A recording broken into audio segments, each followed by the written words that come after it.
Hier seht ihr unsere neue Anlage. Sie ist 14 Meter x 2 Meter groß und wird sich über 4 Ebenen erstrecken. Die untere Schattenbahnhofsebene -2 ist mechanisch komplett aufgebaut und es fehlt jetzt die Elektrik. Darüber kommt ein weiterer Schattenbahnhof auf Ebene -1. Dann folgt die Nullebene, wo sich der Bahnhof und die Paradestrecke befinden. Auf der Ebene +1 wird sich dann der Nebenbahnhof befinden.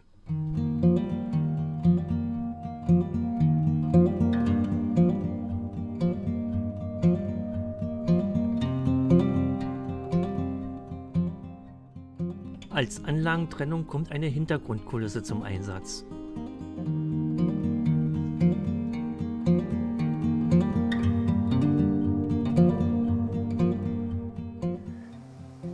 Hier sehen wir einen Kasten mit 2 19 Zoll Einschüben drin.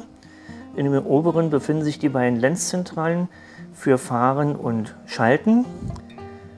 Unten entsprechend dann die Trafoplatinen dafür mit 2x15 Volt je 4 Ampere. Hier ist entsprechend das Boostergestell. Wir haben dort oben 6 Doppelbooster drin vom Uwe Blücher. Ganz rechts ist das Power Management und unten entsprechend wieder die Trafoplatinen mit 2x15 Volt je 4 Ampere. Das Power Management dient dafür, falls irgendwo auf der Anlage ein Kurzschluss passiert, wird der Booster automatisch abgeschaltet. Wir bekommen dann eine Rückmeldung über das Power Management an unsere Steuerungssoftware. Dort werden entsprechend die Bereiche, ich glaube rot ausgeleuchtet, sodass man auch schon weiß, in welchem Bereich sich dort eventuell irgendwo ein Kurzschluss befindet.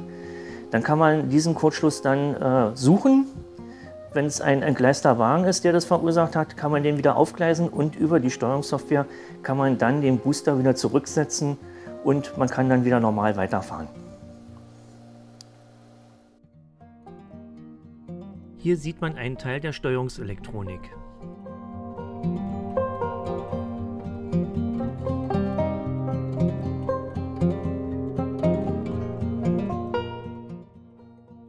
Dann seht ihr hier unsere Wendel. Sie besteht aus 2 getrennten Wendeln. Wir kommen aus dem unteren Schattenbahnhof Ebene -2 in die erste Wendel. In der zweiten Umdrehung wird die erste Wendel von außen nach innen verschwenkt. Sie geht bis in eine Höhe von ca. 90 cm unterkante Rahmen. Höher kann ich im Moment nicht bauen, weil wir sonst nicht durch die Tür kommen.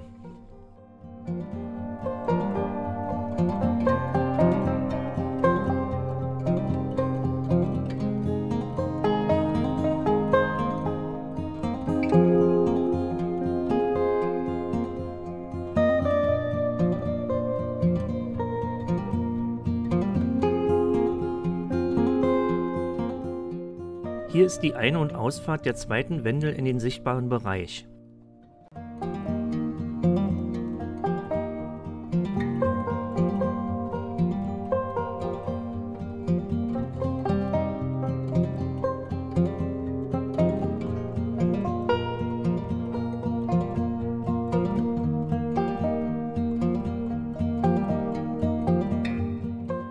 Hier seht ihr die Ein- und Ausfahrt vom unteren Schattenbahnhof in den sichtbaren Bereich.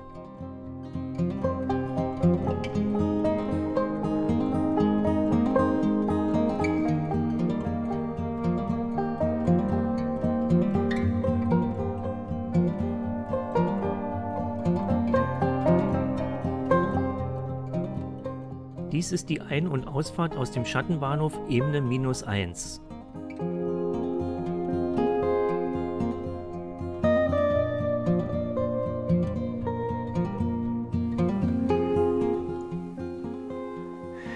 So, nun sind wir in der Wendel drin.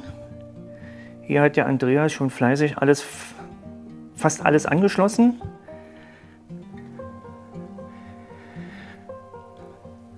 Links sind jetzt 2 Weichendecoder. Dann die komplette Verteilung der Gleisversorgung. Hier ist dann entsprechend das Ganze nochmal gesteckt, da wir die Wendel einmal in der Längsrichtung auseinanderschrauben können, falls mal ein Transport ansteht.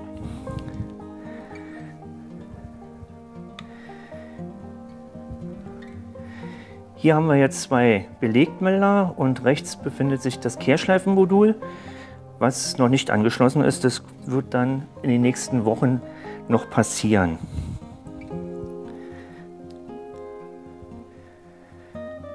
So, hier sind dann jetzt nochmal 4 Abstellgleise als Kopfgleise, wo wir unsere ICEs, Railjets und alle möglichen Wendezüge abstellen können, die dann auch die Möglichkeit haben, wieder dann in die andere Fahrtrichtung rauszukommen.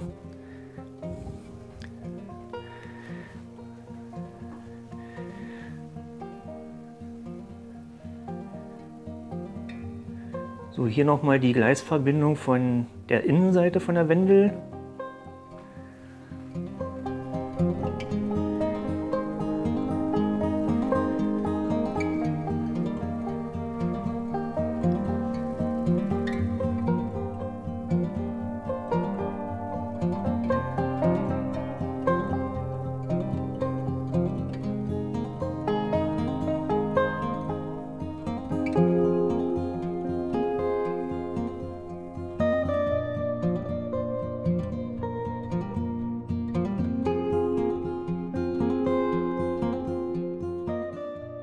Auf dieser Seite befinden sich noch 5 Gleise für Wendezüge.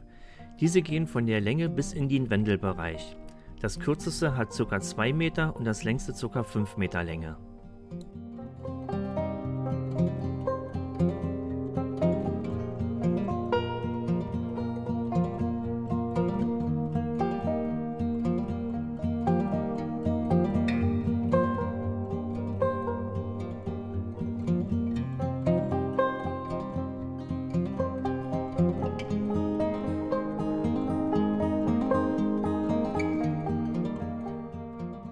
Der Schattenbahnhof hat 8 Abstellgleise, die noch unterteilt sind. Gleis 9 ist ein Durchfahrtsgleis und Gleis 10 und 11 sind die rückführenden Gleise.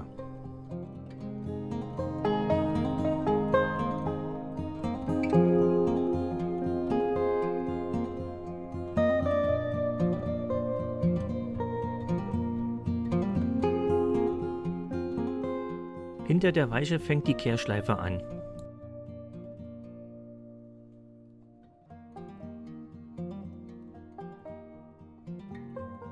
Wir kommen dort aus der Kehrschleife in die rückführenden Gleise.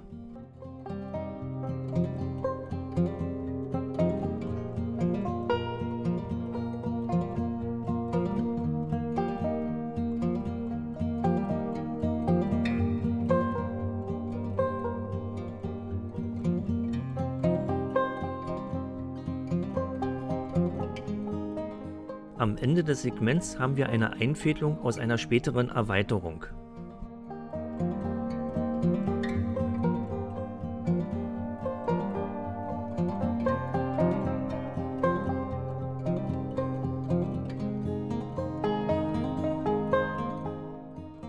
Auf diesem Segment sind 2 Ausfädelungen zur späteren Anlagenerweiterung.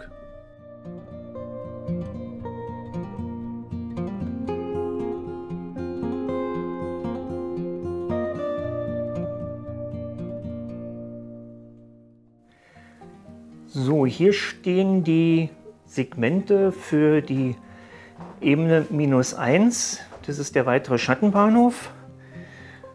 Auf diesen Segmenten sind schon alle Platten mit den Gleisen schon verlegt und auch teilweise schon die Elektronik schon vormontiert.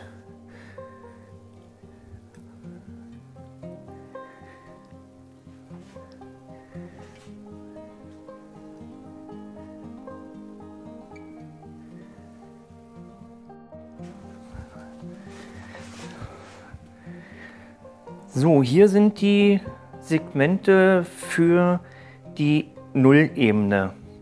Diese sind schon holzmäßig fertig gebaut. Die Platten werden erst dann aufgelegt, wenn natürlich die Segmente montiert sind.